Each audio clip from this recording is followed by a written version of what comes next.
Olá pessoal, dando continuidade aqui à nossa série de estudos em Lit, um guia cristão para a leitura de livros, um livro aqui do Tony Henk. Hoje nós vamos falar sobre como ser um leitor cristão, como sermos verdadeiramente cristãos em nossa prática de leitura. Então hoje a gente vai ver sobre o capítulo 1 de Lit. Falamos na outra semana sobre a introdução, como eu conheci Lit, a importância de estudar esse livro, a importância desse livro. E hoje a gente entra no capítulo 1. Hoje nós temos muita informação em relação ao primeiro capítulo, né? Já que era em relação ao primeiro vídeo, já que era apenas uma introdução. Hoje, já entrando num capítulo propriamente, a gente tem mais informação para comentar aqui, ok? O título do capítulo é Polpa de Celulose e Gravação em Granito.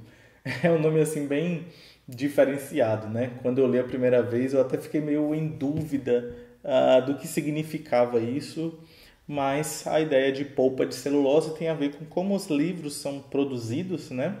A partir da celulose, e gravação em granito tem a ver com algo específico desse capítulo que a gente vai comentar bastante até. Mas a ideia, o subtítulo do capítulo é Estabelecendo a Pedra Angular de Nossa Teologia Literária. Então é isso que o Tony Henk quer fazer nesse livro. Ele quer mostrar como nós podemos ter uma boa leitura cristã, mas não pensando em livros cristãos propriamente, mas como ter uma boa leitura de teologia, de ficção ou de manual, seja lá o que for, a partir de uma perspectiva cristã. Então o objetivo é como nós podemos ser cristãos em nosso hábito, nossa prática de ler livros. O que ele fala nesse capítulo, então, tem tudo a ver com o que ele já disse anteriormente lá na introdução, quando ele diz: a obra da graça de Deus em sua vida é o fundamento sólido que dá suporte às metas de leitura para toda a vida, lá na página 20. Então, lá ele falou, a gente falou bastante sobre isso, né? E aqui é o fundamento, como é que a gente vai entender isso? Então, nesse capítulo, o que o Tony Henk vai fazer aqui é definir a partir disso como nós temos essa obra da graça de Deus em nossa vida. A partir do que nós temos essa obra da graça de Deus em nossa vida que faz toda a diferença em nossas metas. E aí é que ele vai falar sobre a Sagrada Escritura. Então, antes de falar sobre isso, e aí na primeira parte do capítulo é bem interessante, ele diz assim, né? Primeiro parágrafo, ele começa assim: comprometa-se com uma leitura séria de livros e sua vida será iluminada, né? Lit, falamos sobre o termo lit também. Essa é uma promessa bem simples, mas sejamos honestos, há aqui também um aviso. Além de iluminar, os livros vão complicar a sua vida. Está aí na página 27, né, no início do capítulo. E aí eu achei interessante isso e eu levanto essa pergunta, né, para vocês aí que estão acompanhando este vídeo. Em que os livros deixou a sua vida mais complicada? Deixaram sua vida complicada? Os livros complicaram sua vida? Em que sentido? Eu achei interessante isso. Para mim foi o seguinte, tem a ver com ter prioridade, né? Prioridade na minha vida em relação aos livros que antes eu não tinha, porque eu não era de alguém que lê livros, né? Antes eu comprava o livro que eu achava, por exemplo, né? Eu achava um livro em um preço bom, era de um autor interessante, que eu já tinha visto uma recomendação, ou de um assunto que eu achava importante, e isso me era suficiente. E não demorou muito para eu perceber que esses critérios não eram satisfatórios, né? Eu precisava de muito mais critérios para comprar livros, porque se eu mantesse assim, eu não ia conseguir nenhum décimo dos livros que existem ou que é possível eu ter contato para adquirir, né? Então, de fato, para a escolha de livros, do que ler, do que gastar, do quanto gastar, eu precisava ser muito mais criterioso, e aí isso foi, digamos assim, complicando a minha vida, né? Eu também precisei separar horários para fazer minhas leituras, tempo do meu dia para isso. E eu ia percebendo que quanto mais eu tinha vontade de ler, quanto mais eu queria me dedicar às leituras, menos tempo eu tinha para outras coisas, como assistir uma série, conversar com os amigos, jogar videogame ou até tempo para sair com a esposa, né? Se eu realmente quisesse ler livros, eu precisava separar um tempo para isso e organizar essa tarefa, essa atividade de leitura dentro da minha rotina. Então, se você realmente quer ser um bom leitor, não um leitor qualquer não, você quer ser um bom leitor, você vai precisar separar tempo para isso, você vai precisar se organizar, os livros vão complicar a sua vida. Então, pelo menos foi isso que aconteceu comigo, mas queria saber de você também, como é que os livros complicam a sua vida. Acontece que diante de tantas demandas, né, a gente precisa ter um referencial de orientação. E o Tony Hank, ele termina esse trecho do capítulo mostrando para nós, na verdade, na sequência do capítulo, ele mostra ele entrando em uma livraria, né?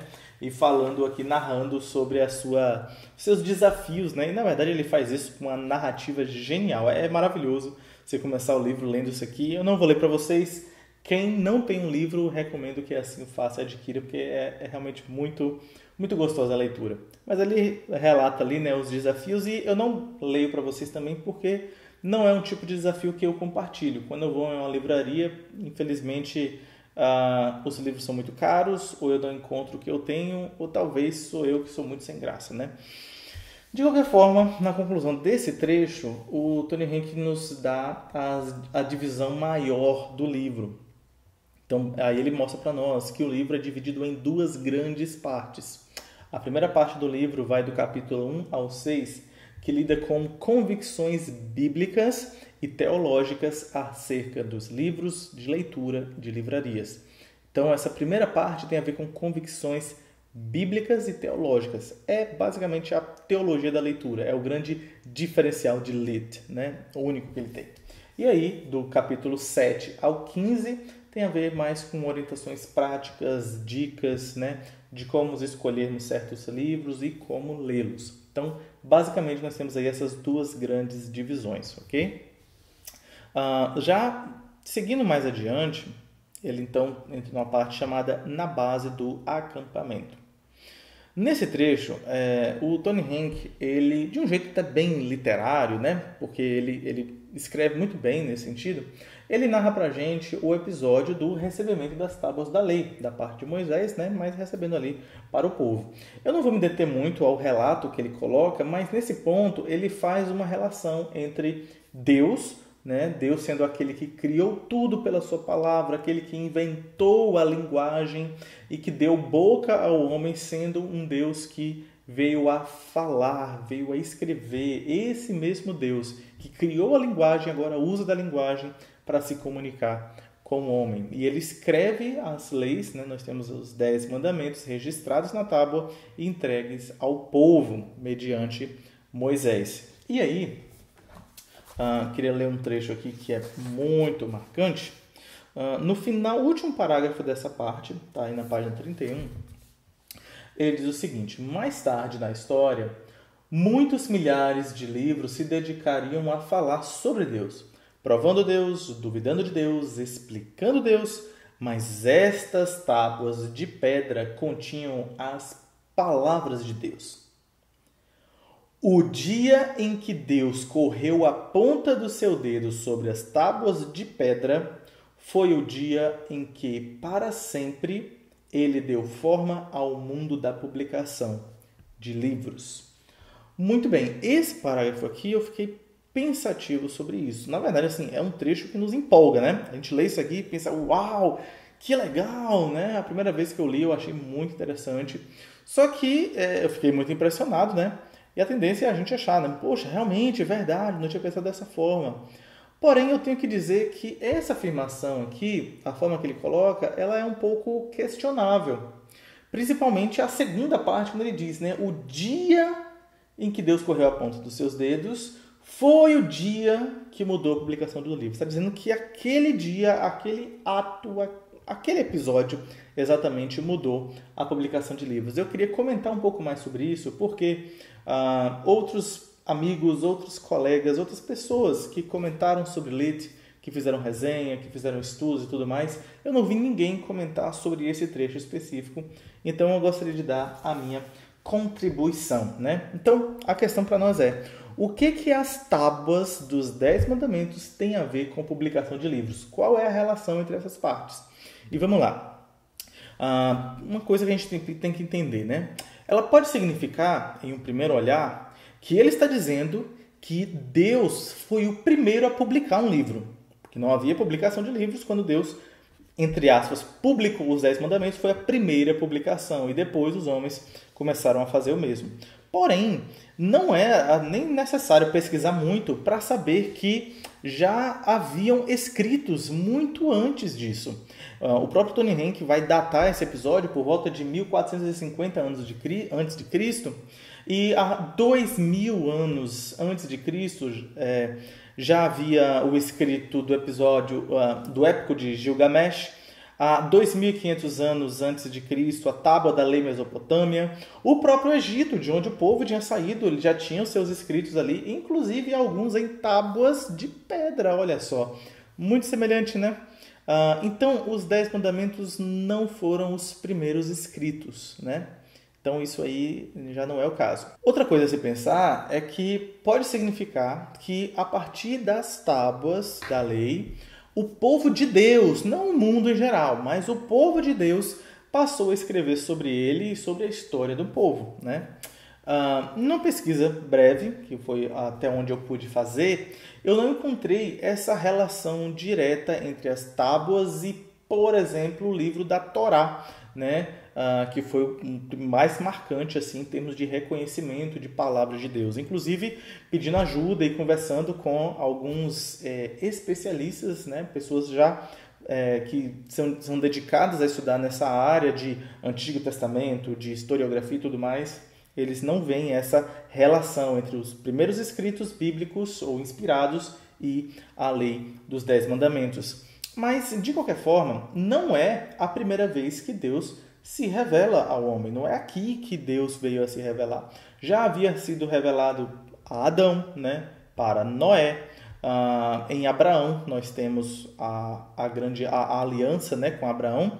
E tal revelação era suficiente para a sua época, ao ponto dessas pessoas serem movidas por fé e adoração a Deus, mesmo não tendo as tábuas, mesmo não tendo esses escritos. Então, as tábuas dos 10 mandamentos não foi a primeira vez que Deus se revelou, né? Então, não é esse o caso também.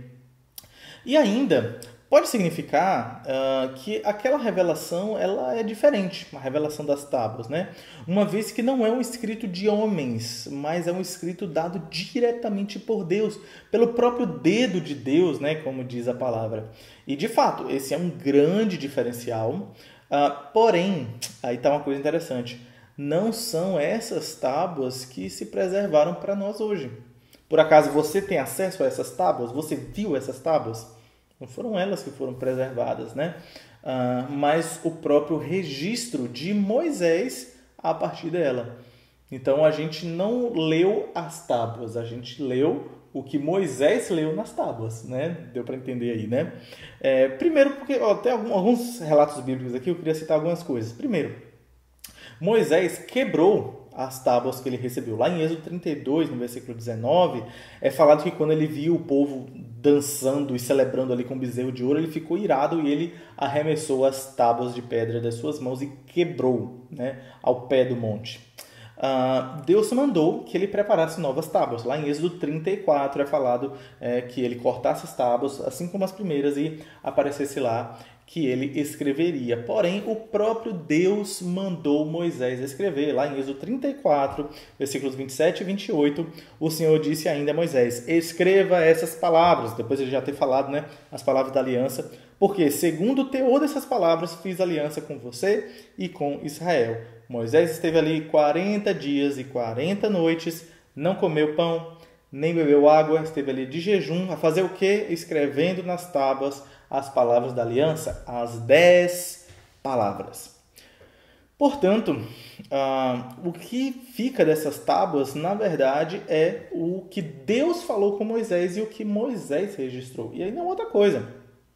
Tem o fato de que as tábuas elas não ficam disponíveis para todos, mas elas são guardadas na Arca da Aliança, né? A gente vê sobre isso, por exemplo, em Deuteronômio 10, versículos 2 a 3. Lendo um pouco mais do contexto, você vê um pouco mais, mas isso eu acho que é suficiente. Diz: Escreverei nas tábuas, nas duas tábuas, as palavras que estavam nas primeiras e que você quebrou.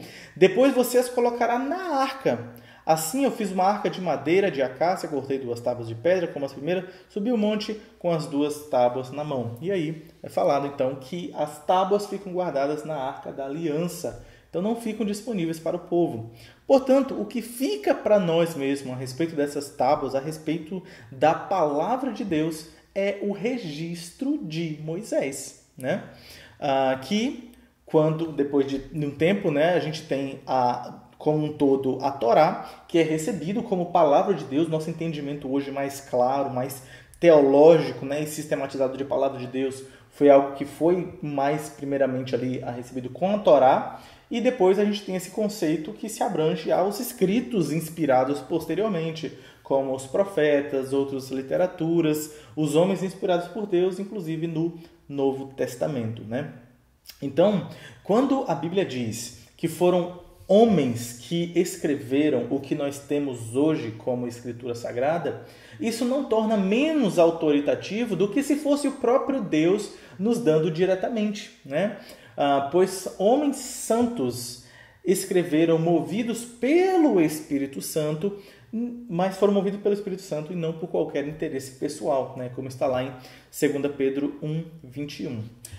Então, é importante a gente fazer essa demarcação para a gente não achar que, por causa desse fato miraculoso e extraordinário de Deus entregar as tábuas de maneira direta, por causa disso é a palavra de Deus e a gente perdeu o impacto e a realeza, o significado real de palavra de Deus a partir dos outros escritos, né?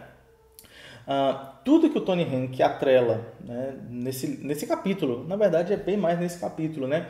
Ele atrela as tábuas da lei, aos 10 mandamentos, ao Sinai, na verdade se aplica a toda a palavra de Deus. Não por necessariamente ter sido milagrosamente entregue pronta, né, no caso das tábuas da lei, mas porque, aí no caso de toda a palavra de Deus, a ação sobrenatural de Deus guia os homens para escreverem como Ele quer.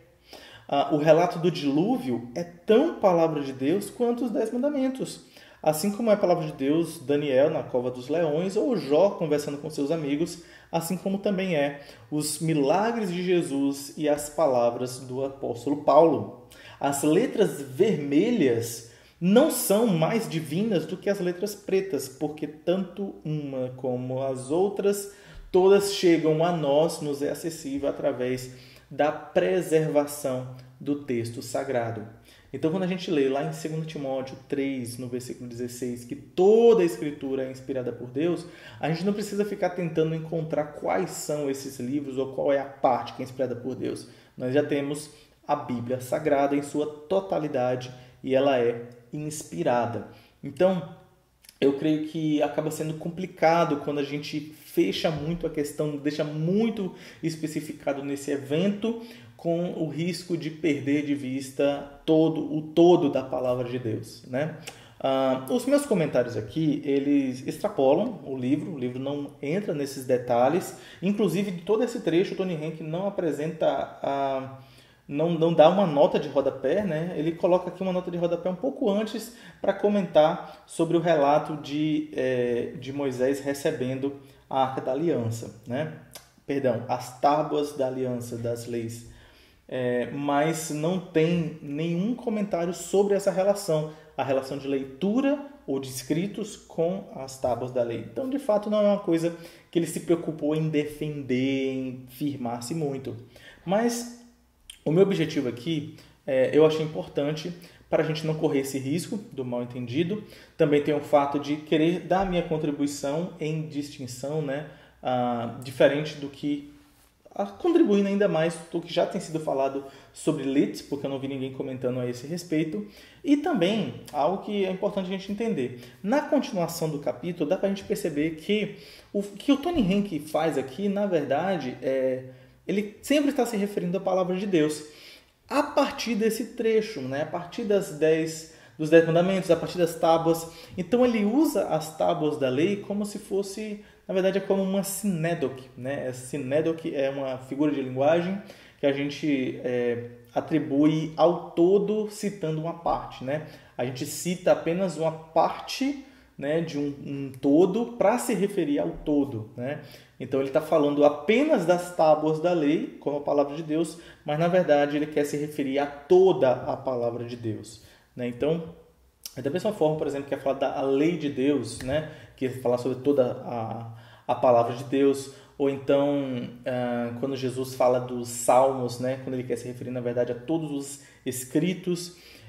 Então, aí dá para a gente entender, né, com isso em mente, de que ele está falando sobre toda a palavra de Deus, eu creio que dá para a gente avançar, né, e entender um pouco mais do seu propósito, ok? Muito bem, seguindo então, logo na sequência entra um trecho chamado Escritos em Pedra, onde ele fala propriamente sobre a Bíblia, né? Portanto, a Bíblia é única, não tem nada igual à Bíblia, não tem nenhum equivalente, a Bíblia é singular. E aí ele traz então 6 características da Bíblia que são importantes para nós entendermos, né? A primeira delas é que a Bíblia é inspirada, ou seja, Deus é o seu autor último. A Bíblia é inerrante, não contém nenhum erro, nenhuma falha, nada está errado em relação à Bíblia. A Bíblia é suficiente, nos dando tudo o que é necessário para uma vida piedosa. A Bíblia é viva e ativa. Já vi alguém falando uma vez que a Bíblia é o único livro que você sempre lê na presença do autor, né? Nós temos o próprio Deus, o Espírito Santo de Deus. Na pessoa do Espírito Santo, a gente tem o próprio Deus falando conosco, comunicando ao nosso coração, para além dos nossos olhos, dos nossos ouvidos, mas diretamente ao coração para cravar as verdades, né, os seus princípios. A Bíblia também é suprema, ou seja, ela é superior a todos os livros, a toda a literatura. E quanto a esse trecho, eu queria só fazer uma leitura, uma breve menção à Confissão de Fé de Westminster, no capítulo 1, que é sobre a Escritura. No parágrafo 5, nós vemos algo bem interessante, diz o seguinte: pelo testemunho da Igreja, podemos ser movidos e incitados a um alto e reverente apreço da Escritura Sagrada, a suprema excelência do seu conteúdo e eficácia de sua doutrina, a majestade no seu estilo, a harmonia de todas as suas partes, o escopo do seu todo, que é dar a Deus toda a glória, a plena revelação que faz do único meio para salvar-se o homem, as suas muitas outras excelências incomparáveis e completa perfeição são argumentos pelos quais abundantemente se evidencia ser ela a palavra de Deus. É excelente, eu amo esse parágrafo aqui. Depois ele vai falar que o homem só tem convicção da palavra de Deus por meio da ação sobrenatural do Espírito Santo. Porém, esse trecho foca nas excelências da própria palavra. O que a palavra tem como em distinção a tudo mais, né? Por isso ela é suprema. E o 6º ponto é que na Bíblia nós temos uma cosmovisão coerente.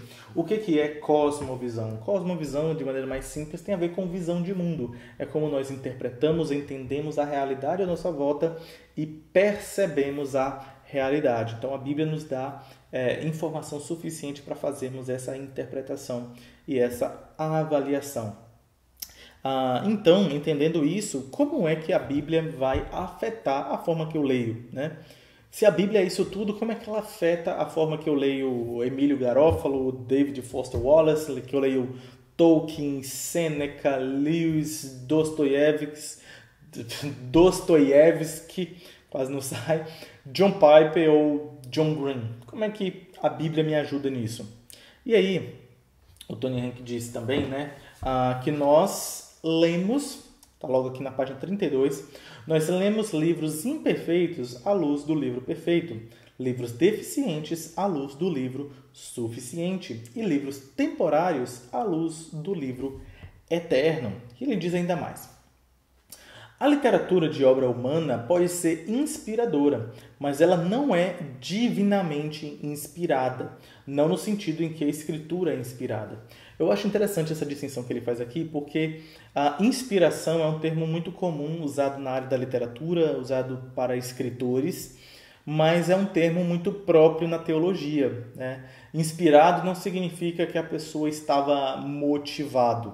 né? Na literatura tem a ver com sentimento, contexto, com impulso para escrever, enfim, tem muita coisa relacionada à arte e o relacionamento com a escrita ou com a leitura. Mas em teologia, a inspiração tem um sentido muito específico. Inspiração tem a ver com o fato de que a Bíblia foi dada por Deus, né? Quando nós dizemos que a Bíblia é inspirada, nós estamos falando que a Bíblia foi dada por Deus. Quando nós dizemos que algum livro bíblico é inspirado, nós estamos dizendo que ele é propriamente palavra de Deus. É muito mais do que simplesmente dizer que o autor bíblico estava com algum sentimento ou boa disposição para escrever, né? Então, é importante fazer essa distinção do uso da palavra inspirado, da literatura e da teologia, né?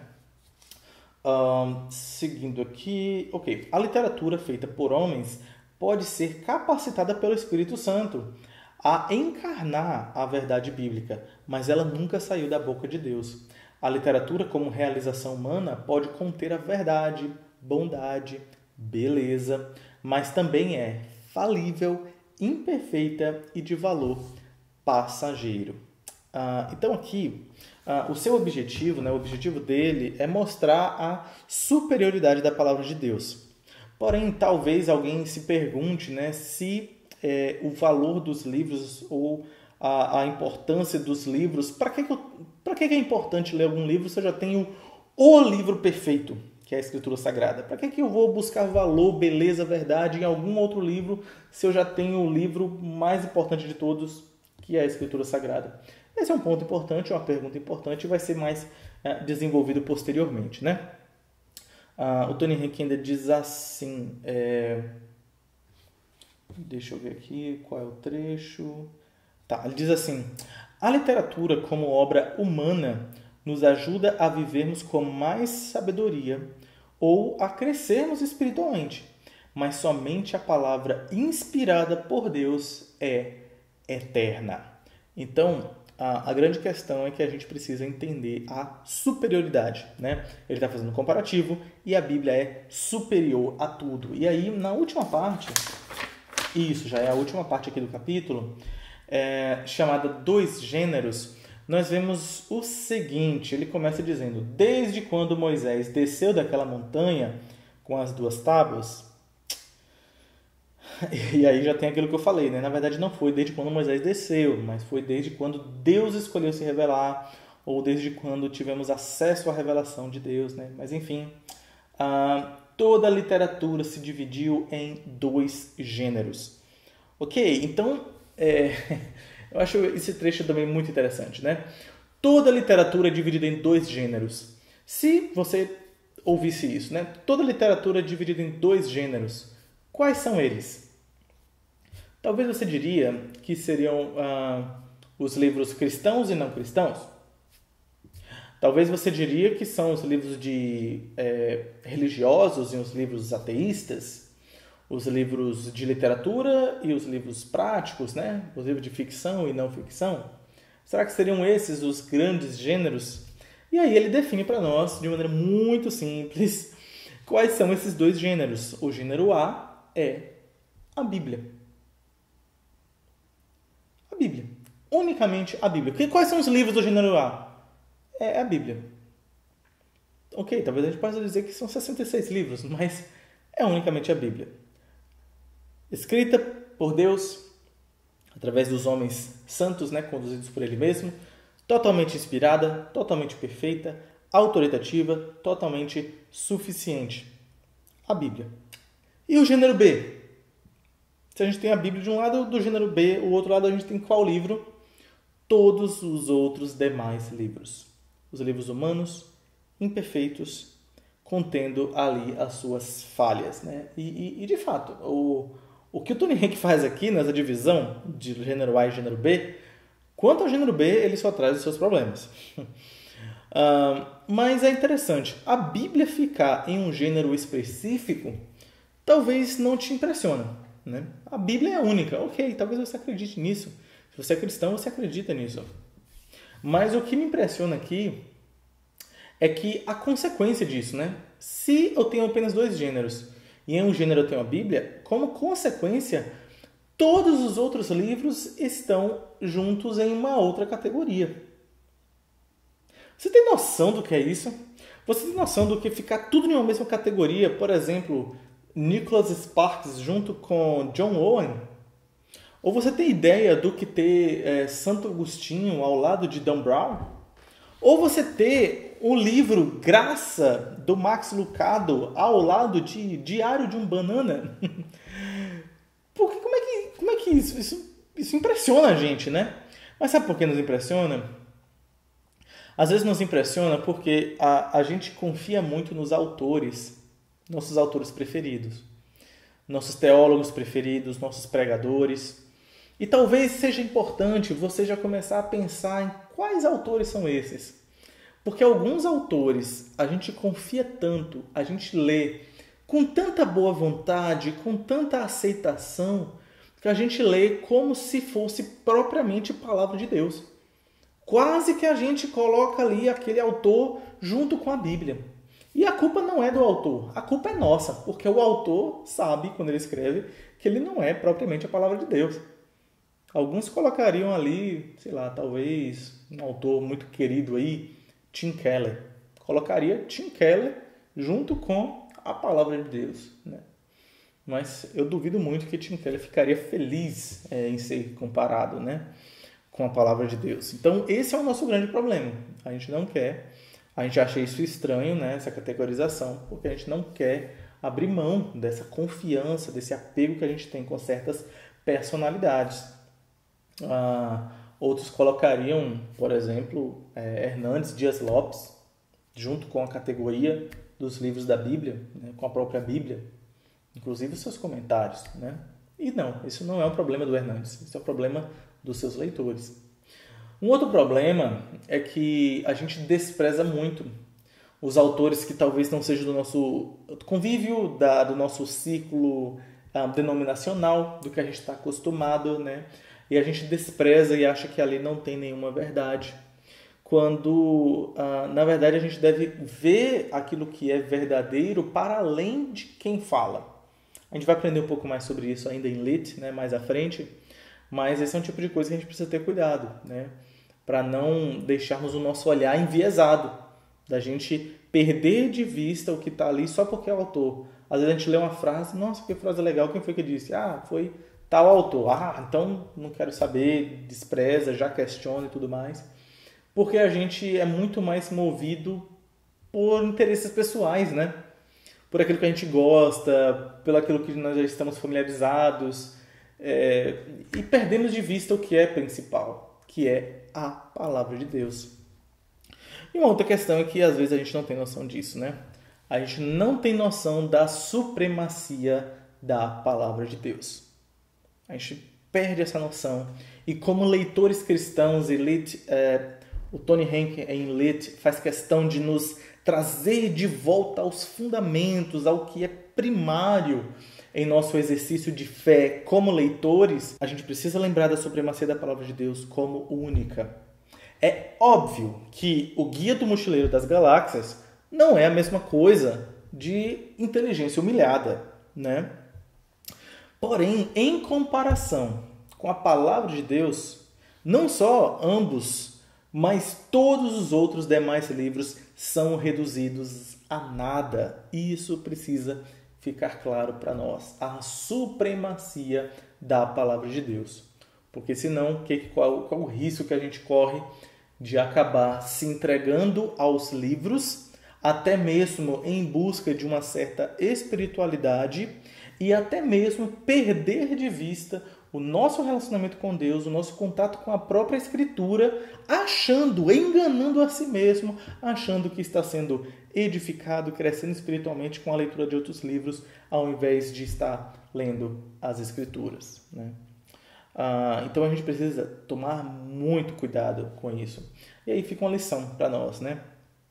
Sempre, quando você lê um livro, você tem que ler com viés crítico, né?